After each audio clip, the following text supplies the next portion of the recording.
Recording. Okay, so I did a little sneaky copy pasta here. And so today, or let's start with last day. What did we talk about on Tuesday? We talked about randomization, right? And I can't.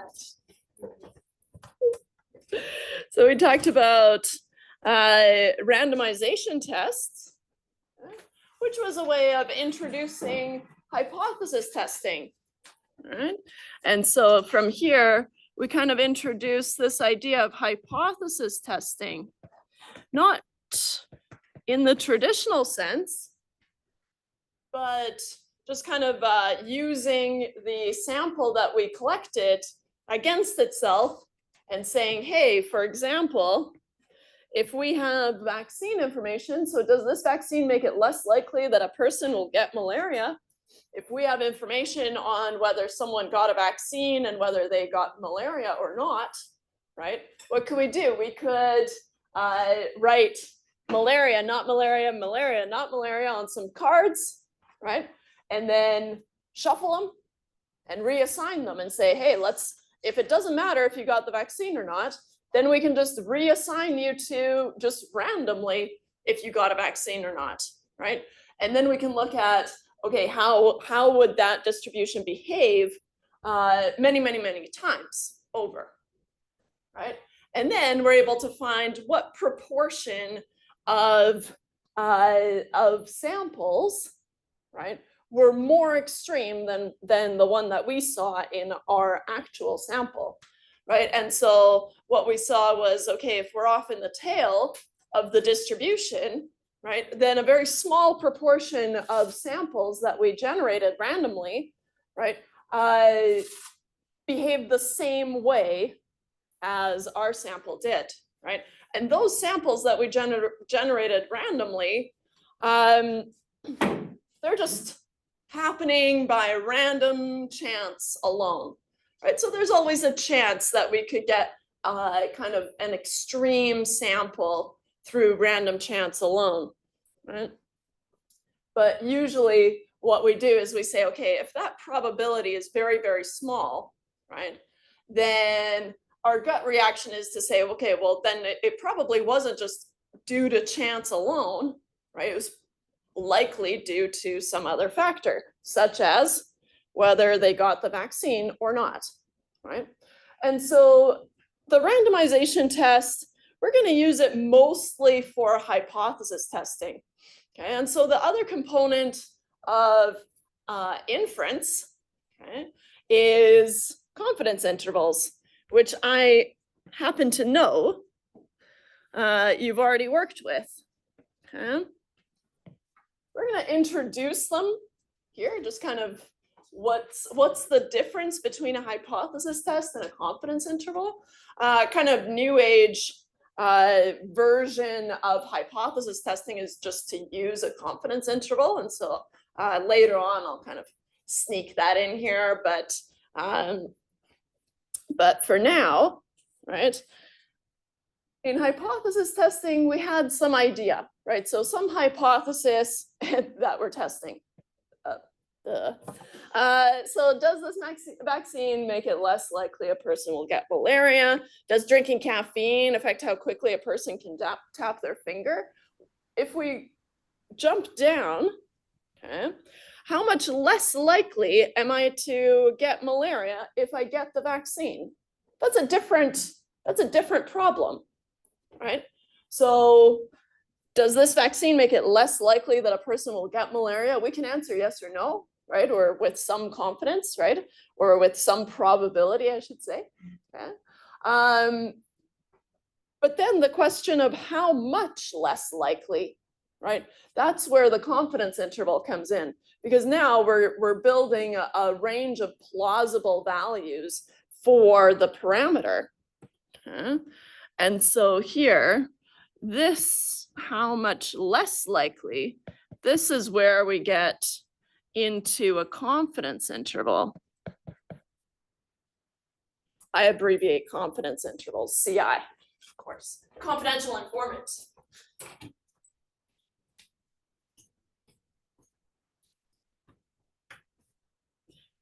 I got one chuckle and that's good enough for me. So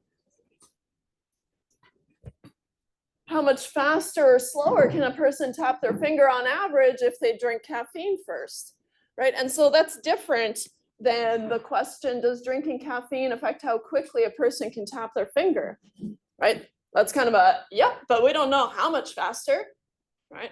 Or maybe no, and then who cares, right? There are those situations too. And then of course the predicting who's going to win. Can we predict whether candidate A will win the upcoming election? Okay. And then what proportion of the vote will go to candidate A? Right. Those are different questions. Okay. So here, so for confidence intervals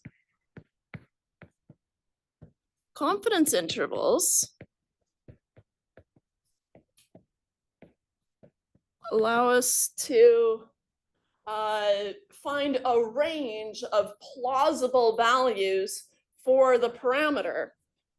Allow us to find a range of plausible values for the parameter. Right. Common parameters are the mean and the proportion, right? And so we can have our parameter, and let's do a statistic here. Statistic is a measurement from the sample, right? And so if we talk about the mean, then really what I'm trying to learn about is the population mean, mu. Okay? And so for the mean, or the proportion, and we're going to build these out. We don't just talk about one mean, oops, that should be a hat there, or one proportion. Often we want to build it out and compare two means to each other, right? Or two proportions to each other, right? But in general, we'll talk about mu and p, and those are the things that we're trying to figure out what they could be, right? We don't know what they are, and we don't need to know what they are exactly, because that's what all of statistics is saying, okay, well, we don't need to measure the whole sample or the whole population. We can kind of use sample information to learn about what the population looks like, okay? With some level of confidence. Okay? And so usually, I'll introduce it here, usually you'll have something like you've seen probably X bar plus minus, you probably used a T star times S over root n, some version of that. Right? I know you've seen something in that form. Right? And so I think Sydney showed me how she had written, I think she had written it, I don't know, slightly differently. Multiplication, division, doesn't matter. Okay. And so, right, so here we have some margin of error.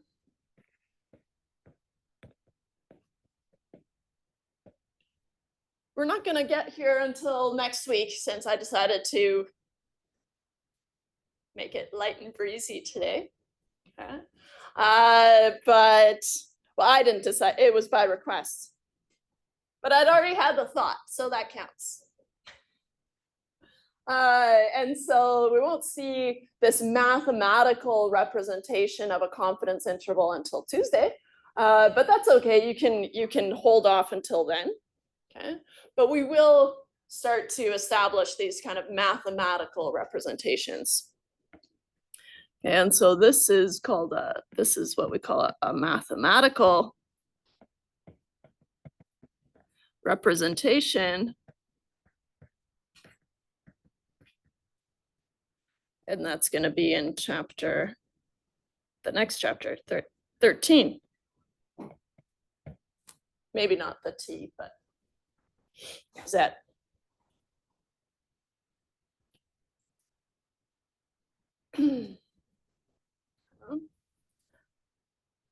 So we're going to do something similar though. I have a point estimate, right? And so maybe I'll extend this. I'll show you both. P hat plus minus Z star times the square root of PQ over N, or maybe use 1 minus P. That's okay. Something like that. Hat. Okay. It is. I don't know if you've worked with proportions with Sydney, probably not, just means. Yeah, that's pretty common. There's a little star on it. Sorry. Shh. You have to wait until chapter 13.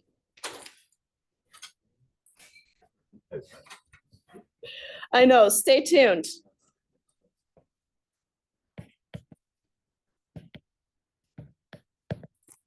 On the next episode of DSCI 228, or DSCI as Allison likes to call it, which I think is really funny.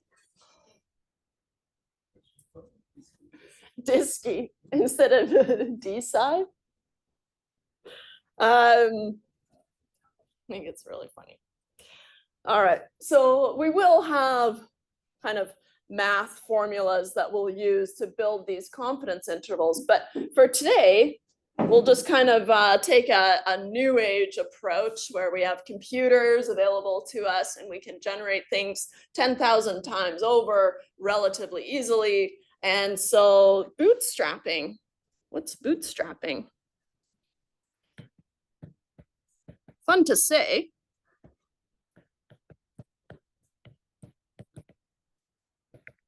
Bootstrapping is when you've collected a sample, okay? And so you've collected a sample.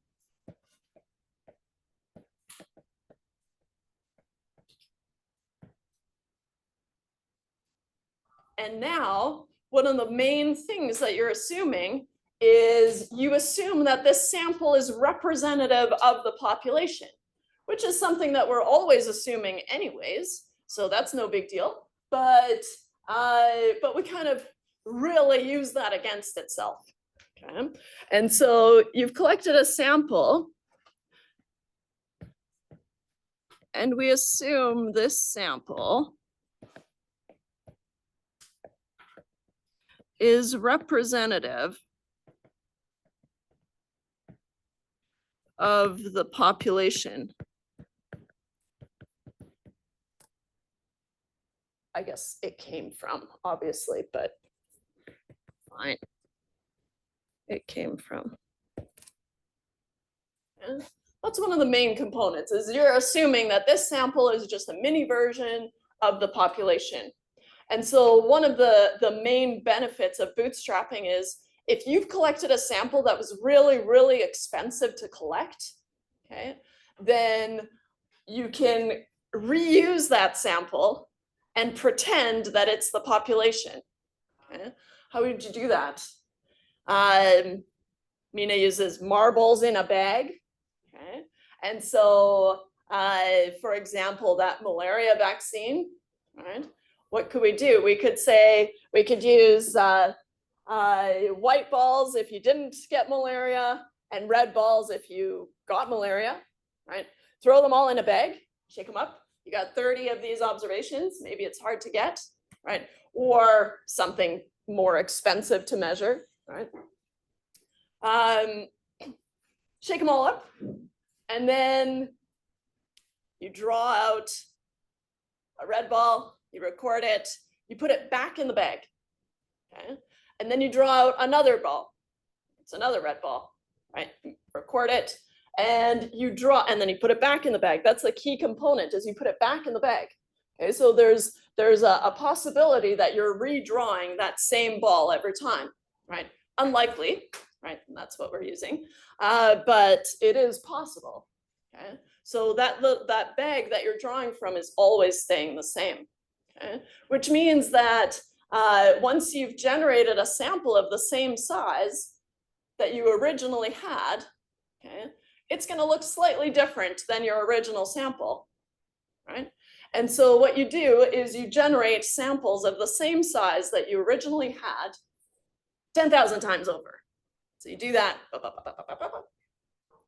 And so now you have many, many different versions of the sample that you collected initially, right?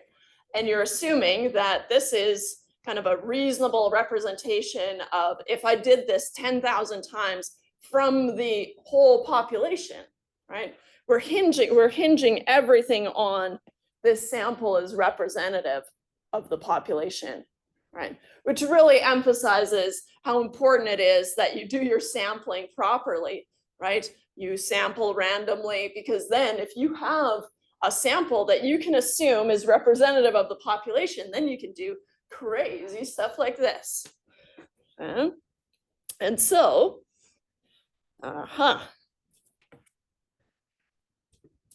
for numerical data, right? So that was categorical data, just because it's a little bit easier to think about, right? Red balls, white balls, right? Shake them up and you can kind of imagine pulling them out.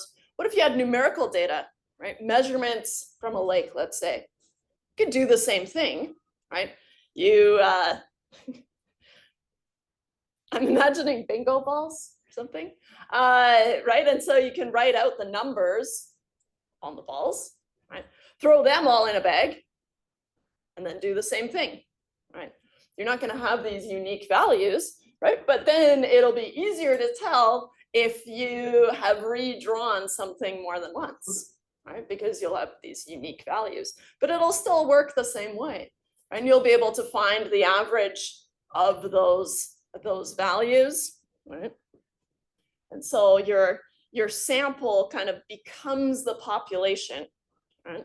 And then you regenerate your sample usually about 10,000 times. Okay. So how do you've collected a sample and we assume this sample is representative of the population it came from. Very important.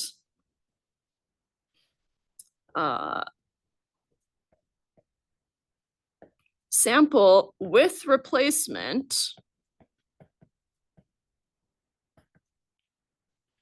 I'll underline that because that's important, right?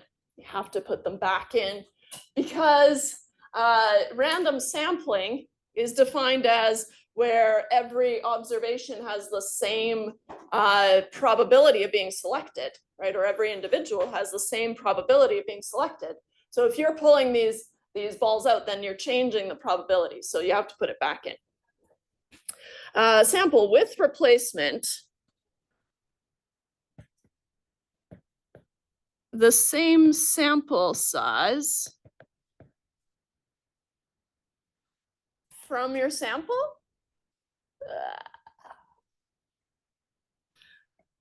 I'll say from your original sample.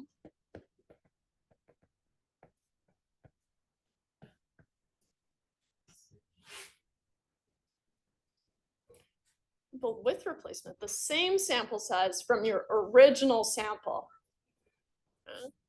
These are going to be similar, but slightly different from your original sample. And I'll say sample with replacement, the same sample size from your original sample, about 10,000 times.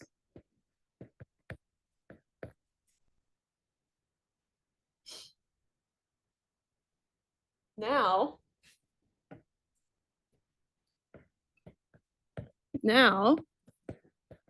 you will have 10,000 samples, right?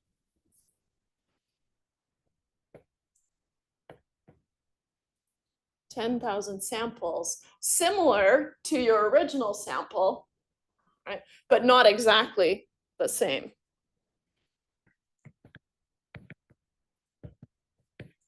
similar to your original sample.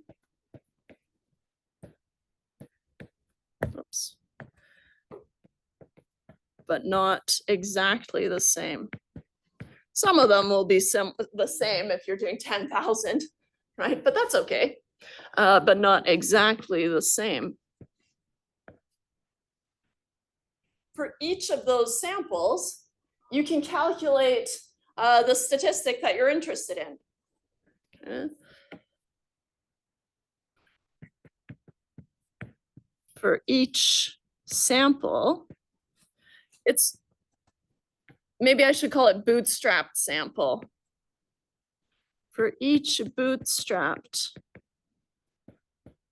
sample,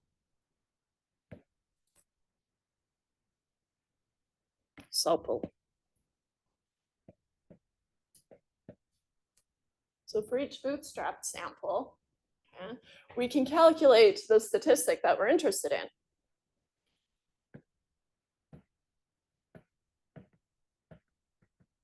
We can calculate the statistic of interest.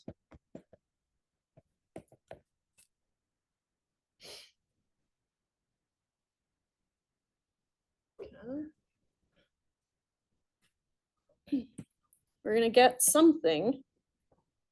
Where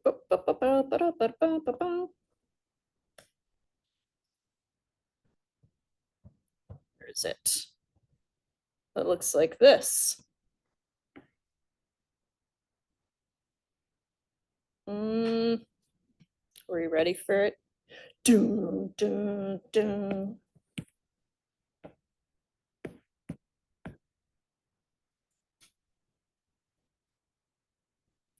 I'm going to cut the title. I know that's weird, but we haven't introduced that example yet, so.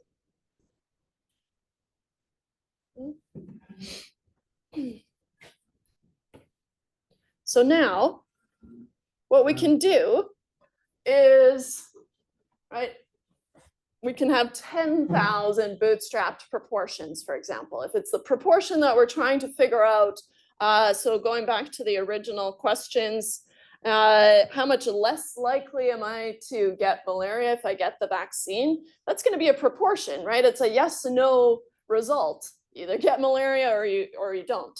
You don't 0.37 get malaria, right? And so it's a yes, no. So this is categorical, right? Taking it back, way back to kind of the first couple of sections where it was so important that we figure out, okay, what type of variable do I have, right? And that's haunting us even now, right? How much faster or slower can a person tap their finger on average? Hey, there's a hint, right? This is going to be numerical data, right? You probably figure out, okay, I don't know how you test this, but get someone to tap their finger, tap it as fast as you can. But this would be numerical, which means your statistic would be X bar, right? If you're doing categorical data, then your statistic would be P hat. And then what proportion? Well, there's a clue, right? Going to be a categorical of the vote will go to candidate A. That's again categorical data. So we would be calculating P hats in our bootstraps. The bootstraps. I have to imagine that when someone came up with this and it actually worked, they were pretty excited. The bootstrap. Why they called it the bootstrap? I gotta do some research. Pull yourself up by your bootstraps. So here in this case, right, we've got proportions, so P hats. Oops, there. And what happens? All our P hats are proportions. They're kind of following this sort of slightly skewed distribution. but generally roughly symmetric, unimodal, right? Leading us into next day. Question or just warming up? Oh, it's okay. I just couldn't tell if you had a question or if you were just kind of stretching the morning out. Sorry.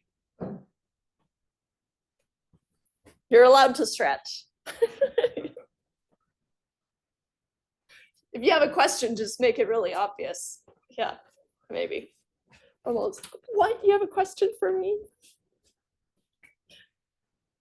So from our, pointer. From our 10,000 proportions, right, we can make a histogram of these proportions, right? I've got a list of 10,000 proportions, and they end up looking like this. Now, this, if I had to describe this distribution, I would say it's only slightly skewed to the right, right? And so if I had to describe it, I would say it's slightly skewed to the right. Right, it's skewed in the direction of the tail. It's good to remember. Okay. But generally unimodal. But unimodal. Okay.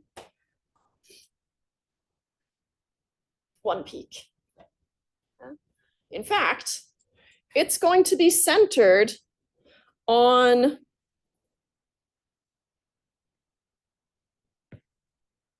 the population proportion, which is hopefully the same as your sample proportion. Okay. And so, because if you're using a sample with some p hat, right, then, and you're reusing that sample, right, then it's reasonable to think that all your new samples are going to be hovering around that sample proportion, right? But then the ultimate goal is to figure out what p is, the population proportion. But because we're assuming that the sample is representative of the population, then okay, fine. Then we can say that these two should be the same or roughly the same. Yeah. And so your bootstrapped distribution is going to be centered on the population proportion, which is going to be the sample proportion. Okay. And so what can we do? Well, if you have 10,000 observations, right, in a list, you have to figure out what two values capture the central 95% of the data, right? And so here, I'm going to draw this out more theoretical, like this. For a 95% confidence interval, which is kind of the standard, right? It's a default confidence level that we use. Then what do we have here? We force 95%. So we want to figure out what two values capture the central 95% of these proportions.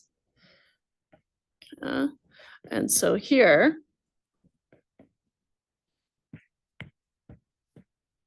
we want to find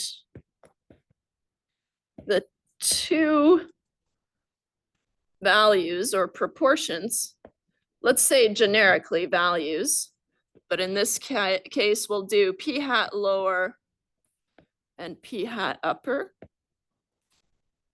So we want to find the two values that capture the central 95%. That capture the central 95% of the bootstrapped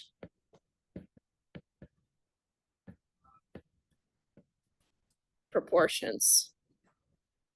I was trying to keep it generic, wasn't I? Bootstrap values, statistics.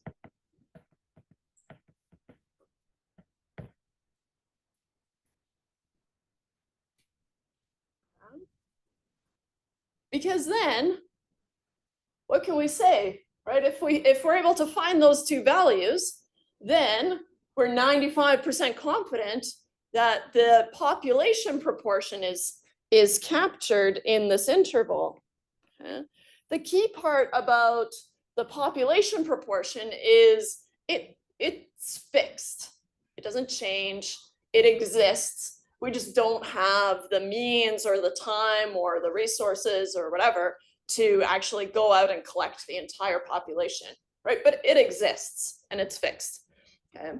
And so I like to think of it as, okay, so if the population proportion is my iPad, and I'm just, well, imagine it's standing upright like this. I don't think I can do that, but right. And I'm making confidence intervals, and I'm boonk, boonk, boonk, boonk. Oh no, I missed it. That can happen, right? And so that can happen if we just get a weird sample by random chance alone, right? But we don't know when we've missed it and when we've captured it, right? And so that's why we're only 95% confident. Okay? And so, so that's what the confidence intervals are about. If you want to be more confident, you make your interval wider, right? Cast a wider net. Okay? But then you lose precision, right? And so I had someone ask me a long time ago, why don't we just make 100% confidence intervals, right? Because then technically these tails go to negative infinity and positive infinity. And that doesn't tell you very much, right? Oh, it's, I don't know, it's somewhere between negative infinity and positive infinity, all in a day's work. Well, how confident? I'm 100% confident in that. Okay? So, huh? I was saying, is that chemistry? Yeah, go for 100% confidence interval. Yeah. Sydney would love that. Yeah. Technically correct. It's taking off. Allison. Right, and so that's why most industries use 95% as kind of a trade-off between precision, right, and confidence, right? You can be 100% confident if you go from negative infinity to positive infinity, but it doesn't help anything, right? It doesn't tell you anything about the population parameter that you're trying to capture, right? And so that's why 95% is usually the default. You can make a 90% confidence interval, right? Which would be tighter. Somewhere here. 90%. Right? The difference between these, right? You just cast a wider net. You can make a 99% confidence interval. Pretty good. Right? And so you can kind of move between these two. And so let's see here. We want to find the two values that capture the central 95% of the bootstrap statistics. Okay? We're going to write it as, so our confidence interval, we use round brackets. Okay? And you're going to say your lower value, comma, your upper value, round bracket. I want you to think of a number line, right? On a number line, you can't go from an upper to a lower because we always move from left to right, right? So it has to be from lower to the upper, okay? Which can get confusing when you're looking at a formula, and I'll erase this, but if you're looking at a formula, that doesn't look like an X bar, plus minus, it makes you want to do the plus first and list it first, but that's the upper part, right? And then the minus, but that's the lower part. So just be careful, right? And I will, didn't I say something like this last day too? I'll take marks off. If you flip these, because if you flip them, that interval doesn't exist. I'll do it in red so that no one can come after me later. Note, upper comma lower does not exist. Picky, picky, picky. I know. But now you know. Now it's not a problem. Unless it's another one of those scenarios where, well, there was something about upper, lower. Can't remember. No, put it out of your mind. Has to make sense. All right. So then, to interpret the interval, right, what do we say? We say that we're 95% confident that this interval, right, from the lower to the upper value of whatever you're measuring, okay, captures the population parameter, right? Population there is redundant, right? Because parameter implies that it's a measurement from the population, but I just want to emphasize that your interpretation has to be about the parameter, okay? So to interpret, or maybe Sydney's made you memorize something to interpret a confidence interval. Is she a standard blurb of sorts? Or do you just calculate them? 95% of the time you're actually looking for will be in that. But she says that that's a simplified version. So Yeah. No, about the interpretation. So everyone has kind of their own, there's two different ways that you can write an interpretation for a confidence interval. We'll level up from, so for me, how you interpret a confidence interval, and in life, to interpret a confidence interval, you can always use the same standard blurb, right? Put on sticky notes around your house until you've memorized it, and then one day it's going to stick, and then it'll make sense, and you'll have your eureka moment, or maybe you already have. We are usually 95% confident, right? It has to match whatever confidence interval you built, right? 90, 99%, right? But generally 95% confident. The interval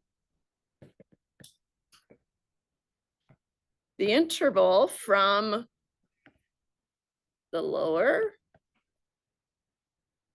to the upper, from the lower bound to the upper bound, whatever it is from your interval. Okay? And the key word here is captures. Okay. Captures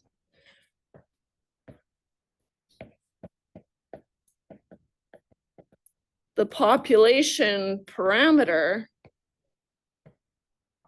and maybe I'll change the color later, but the population parameter of interest.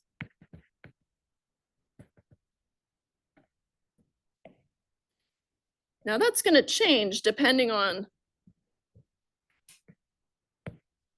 the question that you're trying to answer. But it always has to be about the population parameter. Right? Again, population there is redundant. Parameter is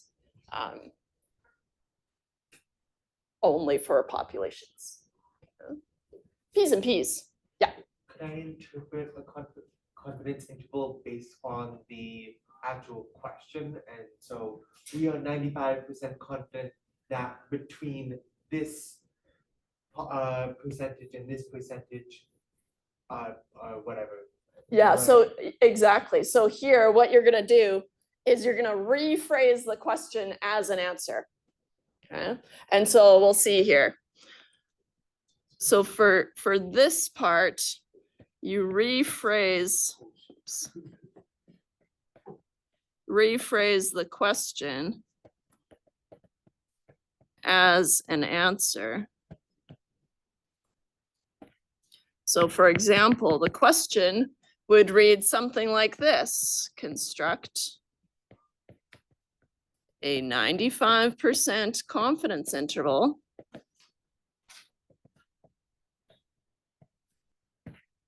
for, let's see,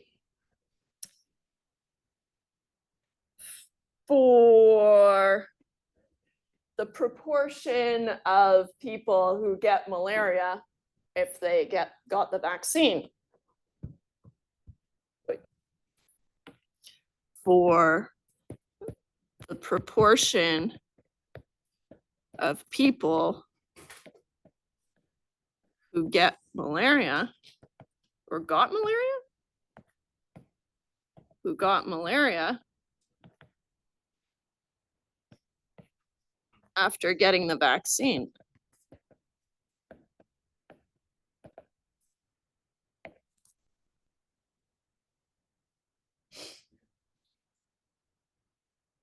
So if we find the interval, I wonder, I don't think they did any examples, but let's say that we find something that looks like this. Oh, now I remember. Forgot to finish my, how would you figure out what those upper and lower values are if you're bootstrapping? You could say, okay, well, 10,000, and I want 9,500 of those. And I need the central 9,500 of those, right, 95%. So you can sort them from smallest to largest and just grab the central 9,500, or alternatively lob off 250 on each end, right? And so you would find some value here. So on the lower end, let's pretend that we found that it was, I don't know, 0.23, and on the upper end, it was 0.37. Whatever, I'm just making it up.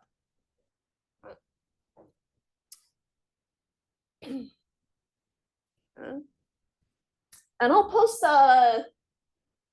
an exercise where you get to do something similar. Lucky you.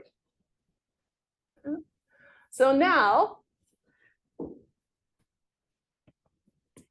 we bootstrapped and we found that 95% of our observations, or our bootstrapped proportions, were between 0.23 and 0.37. And so now to interpret this interval, right, we were asked to construct a 95% confidence interval for the proportion of people who got malaria after getting the vaccine. Okay. So to interpret this, right, we take the, oh, I forgot some quotes here. We are 95% confident, that's true, that the interval from 0.23 to 0.37 captures the, whatever it is I asked you to make an interval of, the proportion of people who got malaria after getting the vaccine, right? So you just kind of rephrase the question as an answer. So let's do that. We put the actual interval in our interpretation, like the brackets on there. Do you want us to write it out like from the lower bound to the upper bound?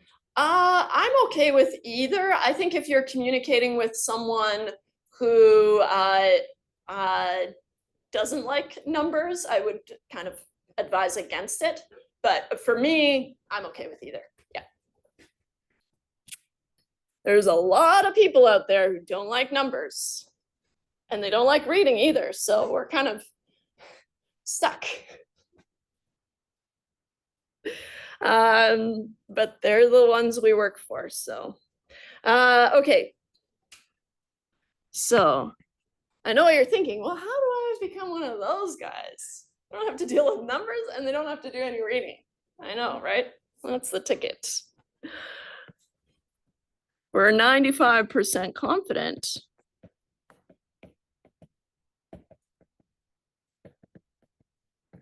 the interval from 0.23 to 0.37 captures and this is what I'm snagging, the proportion of people who got malaria after getting the vaccine.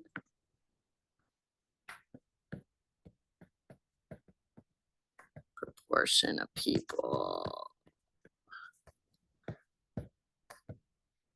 who got malaria after getting the vaccine.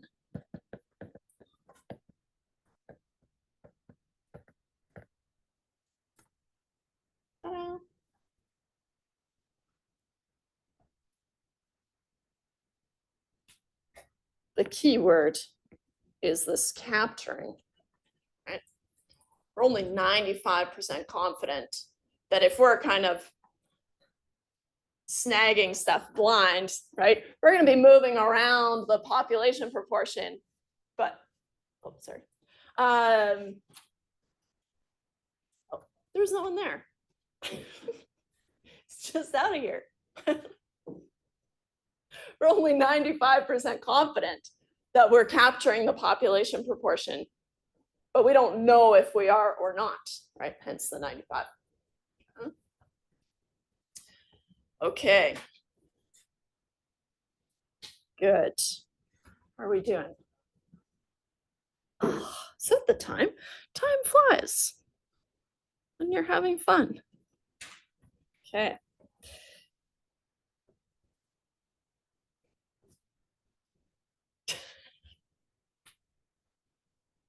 I think you mean have to, not get to.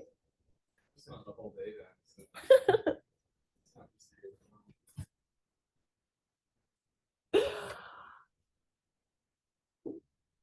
Let's do, should we do one example? Yeah. So we've got a choice. There's a kind of a fun one. Well, they're both fun, but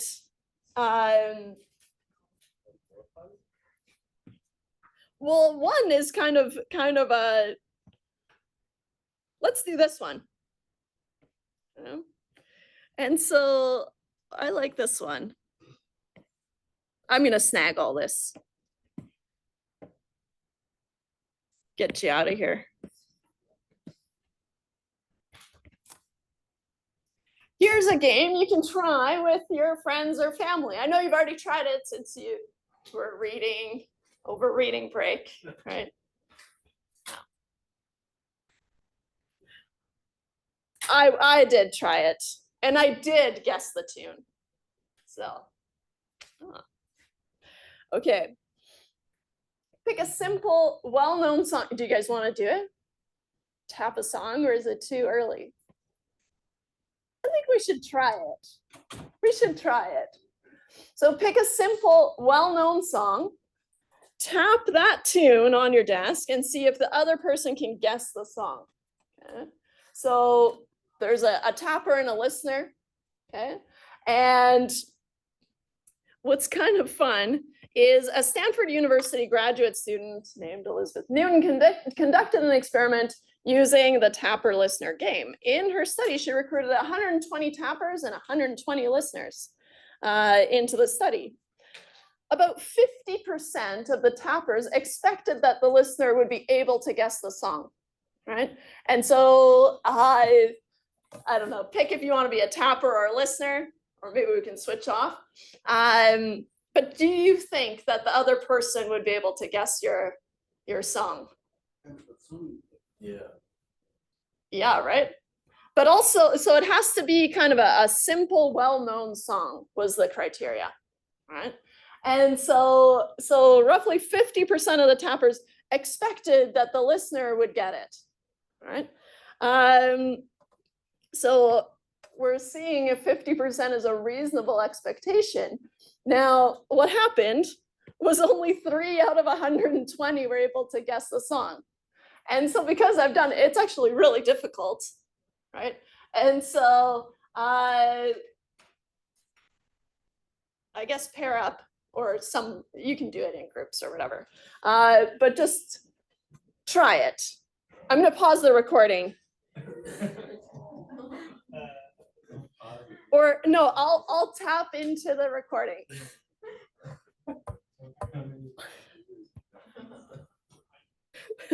I'll resume this here. Okay. But kind of funny, right? Because you're so convinced that, oh, it's such an easy song. How could you not get that? Right? But it's hard. So for our records here, how many listeners did we have? Who listened to a song? I know Chris did. One. Everyone? Okay, 1, 2, 3, 4, 5, 6, 7, 8, 9, 10, 11, 12. 1, 2 to 12. Who got it? Anyone guess it? 0, 0, 0, 0, 0, 0. And 6. Yeah. So our p hat is 0. Not very interesting. We're not going to use it to bootstrap because we would get more zeros, right? And so that's okay. Because we were expecting our proportion to be around 0.025, right? Which is only 3 out of 120 listeners. And so that's okay. You're in good company. And it's hard. It's kind of a fun thing though. So what they found was that, okay, you can record, right? You guessed it wrong, correct, wrong. A lot of them wrong. Okay. And then, so they had a sample of 120, and so 120 marbles total, and 3 of them, let's say, are red to represent a correct guess, and white, or and 197 of them, no, 117 of them, were white, or wrong, or vice versa, I guess. Red is wrong. Here's a selection of proportions that they found in their bootstraps, but kind of more interesting is looking at the distribution.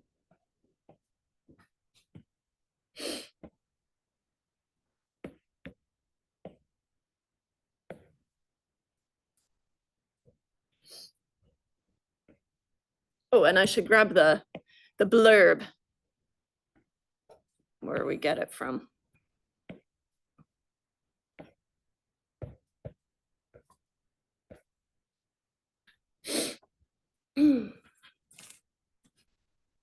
So they did this, let's say 10,000 times. Yeah, looks like 10,000. And they bootstrapped from that original sample of 120. And they found the 2.5th percentile. Remember, percentiles have that percentage of the data below it, right? And then the 97.5th percentile, which means what? We do a little curve like this. If we have 2.5% here and we have 97.5% here, then between here, I have 95%, right? So the 95% confidence interval is captured between the 2.5th percentile and the 97.5th percentile. Okay. And we found, or they found, I guess, can't take credit. Here, our lower bound is at 0, and our upper bound was at 0.0583, just snagging it from down here. So there's our interval. Now, our job is to interpret this interval. Right? So now we made a 95% confidence interval, right, between 0 and 0.0583. Or 0% and 5.83% if you prefer. Okay. And so then our standard blurb, we are 95% confident the interval from 0 to 0.0583. Because I want to talk about the proportion, right? Captures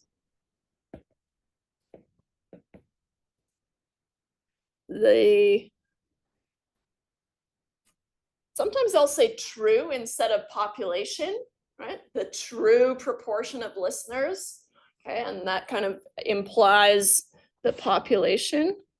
So we'll start incorporating that here. True meaning the population. The true proportion of listeners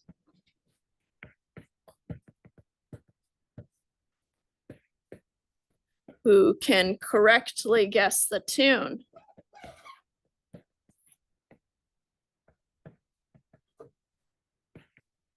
Guess that tune. Tunk. Looks the same. Is this evidence for or against the 50%? This feels like a ways off of 50%, right? In fact, if we put it on a number line, right, our interval is somewhere between here and here, 0.0583, and 50%, 0.5 is somewhere way out, right? What we're going to start to say is, okay, well, if our confidence interval, I'm 95% confident that my population proportion is somewhere in this interval, right? Which means I'm also 95% confident that 0.5 isn't it, right? Could be, unlikely, right? Because it's so far away, right? Whoa. So huge. Canada geese. Yeah. I feel like they're supposed to leave, but they never do. Some of them do, must. Yeah. So if our interval contains this value, then fine, right? We would feel comfortable saying that, right? That we're 95% confident that that's one of the reasonable values. But because 0.5 is outside the interval, right? I'm 95% confident that it's not a plausible value for the population proportion, which is bringing us back to hypothesis testing, right? What? Yeah, I know, right? And that's how you can kind of use confidence intervals to test hypotheses. The hypothesis being, can 50% of listeners guess the tune, right? Just like they kind of hypothesized, right, or expected. No, it looks like they cannot. It's very, very small, right? Because it's hard. And so, since 0.50, which is referring to the originally expected proportion,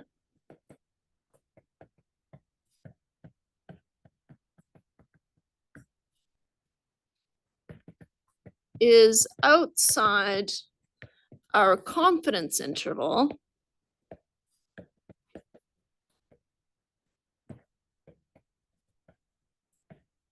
we're 95% confident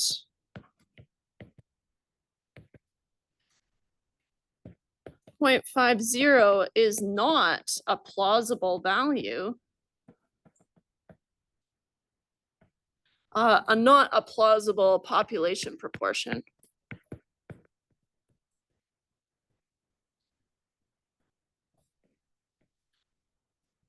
Or the proportion of listeners who can correctly guess the tune.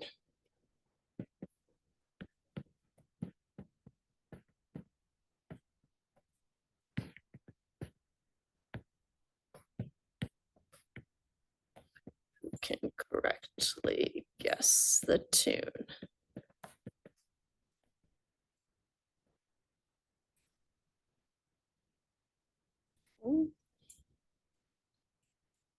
This doesn't look like a 3.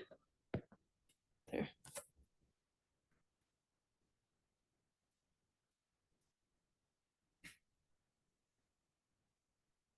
So that's another way that you can use a confidence interval to learn about the population, right? It gives us, not only does it give us kind of reasonable values for the proportion of listeners who can guess correctly, but it also lets us answer questions about hypothesized proportions, right? If it's inside the interval, then sure, that's one of the plausible values.